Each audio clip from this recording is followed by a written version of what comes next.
Hey guys, welcome back. We're going to continue to work on our website today. We're going to do the footer, so we're going to jump right into Notepad and get started. Looking at this, you'll notice that we have two containers here that are floating. And what we know about floating is that when they float, they eventually don't take up space. So what we have to do is we have to make sure these are cleared.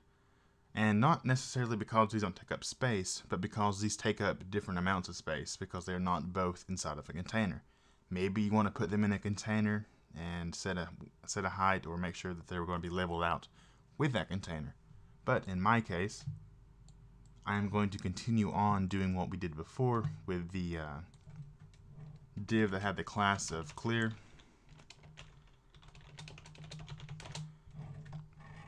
And what that's going to do is make sure that the lowest section, like say this section right here, that's the section that has the most height.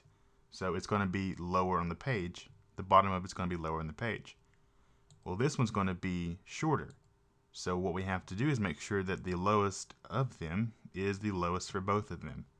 So to do that, we make sure we add something in here that's going to go down with both of these. And that's how we do that. And below that, we're going to make our footer using the footer tags. Add a class of this, website footer. And here we're going to have a UL for our navigation links with a list item of home.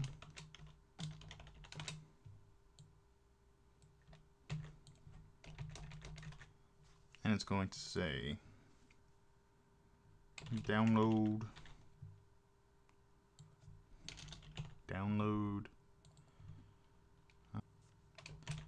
bookmarks and maybe sign up or something. I don't really know. So we can say class grid 8.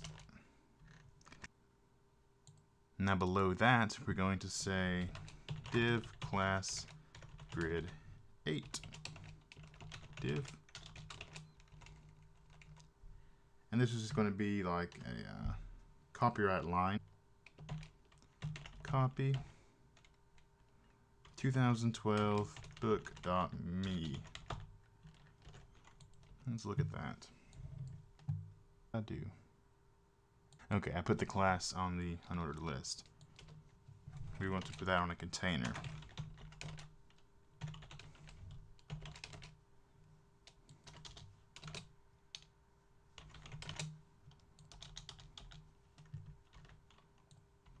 There we go. And now what we do is we come into the style.css and we fix all of our problems because we have quite a few. What we want to say is we want to go website footer. We want to make sure that it has we're going to have a background color of 4B. And we're going to add a height of 120 pixels or so. There we go. And then we're going, excuse me, say color is going to be FFF, so we get it white. Now let's add a top and bottom margin. So margin top is going to be like 15 pixels and margin bottom is going to be 15 pixels. And I said margin, I meant padding. Believe it or not, I've done this before. I'm just all over the place though. There we go. Now we're going to say website footer, and we're going to target the UL of the website footer, and we're going to say list style none. Then we're going to say website footer li display inline and margin to the right of about 10 pixels. There we go. What we can do is put this right here in a paragraph, and the reason we're doing this is so we can target this line of text specifically without having to give it its own class or anything like that. And I could say website footer paragraph text align right, and that should throw it over to the right there. And we'll make the height of the footer 50 pixels or so.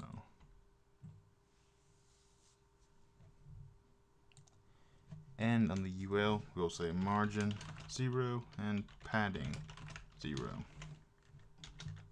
Thought I ought to reset those, but I guess not.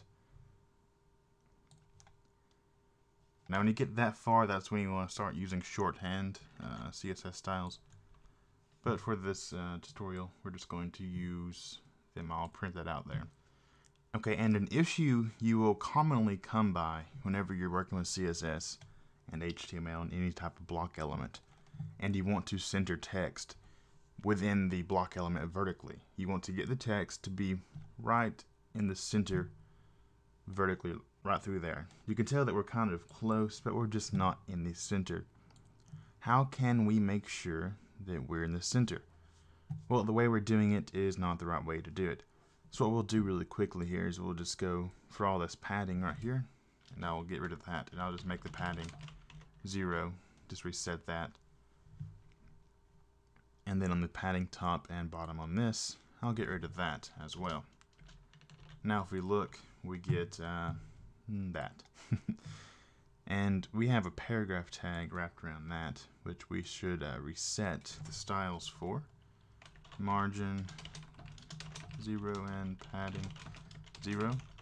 Now in a large project, you might want to reset all of your styles prior to using them. Like at the beginning, reset your paragraph tags, your ULs, your LIs, to whatever you want the default to be for your website. That way you don't have to change them for every class, but in this case, not a very large website. So just doing a few resets through the classes is fine. And now we have that, and that's not what we want either. So what can we do? Well, we can use the line height trick, and what we have to do is just set the line height to be the height of the container, putting it right in the center of it. Simple as that. So if I say line height is 50 pixels, right in the center, there we go. Because now the line height is evenly spread out on the top and the bottom of our text. This will only work for single line text. Keep that in mind. And that's how you achieve that. So now we're going to add the links to our list here. Let's make this index.html. That's what we're linking to. And for our website footer, we're going to want different style links for that. So we're going to say website footer. Grab the anchor tag. That is a link using the pseudo class there, the pseudo selector. Selecting the anchor tag that is a link. Color going to be FFF for white, and the text, well, we'll leave the text decoration. That works for me. And then I'm going to say website footer a hover. And on the hover we could, well,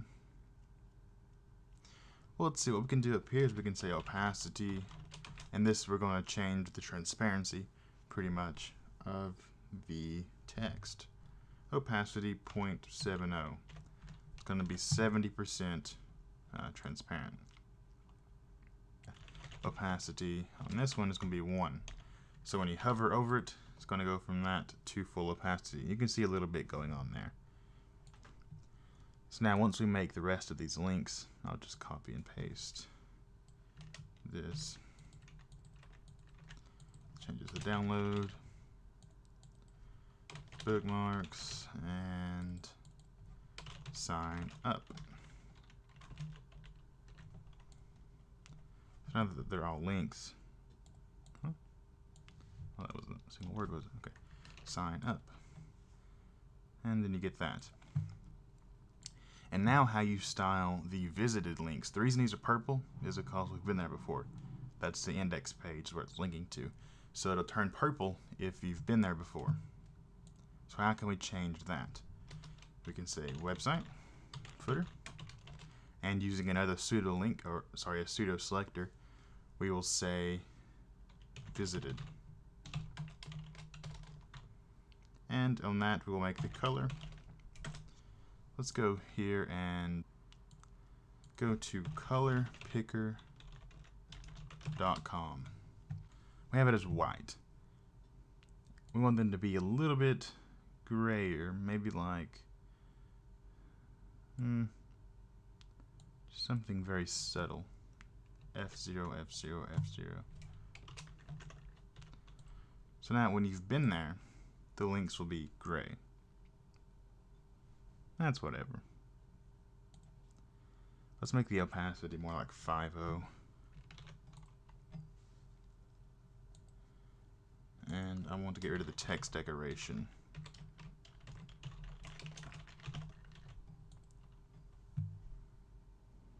There we go. That's kind of cool. And we can even get fancy and add a CSS transition. Whenever you roll over it, it would fade to the full opacity. So we'd say WebKit transition. WebKit, that is the engine for some browsers. In our case, Google Chrome. I just stuttered pretty badly.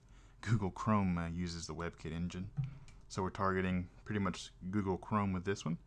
And I'll say I want to use the opacity property, and I want to make it over 0.25 seconds of time ease to the next property, which would be opacity 1. If I Control S, go to the browser. Now when you go over it, it fades on and fades off. That's cool. But what about other browsers? Well, they have their own vendor prefixes as well. MOZ for Mozilla, and little ones that don't matter, like MS. Well, O, upper's important. Okay, there we go. That's pretty cool, right? Yeah, maybe. Oh, and that is definitely too close to the columns above that, so we can come into the website footer and say margin top 25 pixels or so. There we go. And that's going to be it for this video that took longer than I wanted it to take. A few problems came up, but we sorted it out and it looks fine. The next video we're going to work on our mock-up pages. Might do a couple pages that are just like post pages or something for a blog, or just something, you know, just to play around with some styling and stuff. And then we will get it up on a live server, show you how to do that if you don't know how to do that. I had a question on my last video. They wanted to know how to get the website on a web server without using FileZilla. And the problem with that is, if you say you don't want to use FileZilla, do you not want to use FileZilla, or do you not want to use an FTP client altogether? Because it really slims down your choices if you don't want to use FileZilla, or if you don't want to use an FTP client. I mean, there's other FTP clients out there that you can use other than FileZilla. But if you didn't want to use FileZilla because it's an FTP client, then you may want to look into file managers that cPanel offers. I mean, it's pretty much the same thing when you get down to it, but it's a different interface, and it, you know, it's a lot more graphical, I guess. So you can check that out. Pretty sure most cPanel hosts offer that, so check that out, and I will go over some of that maybe tomorrow. So yeah, subscribe for that, and I will see you next time.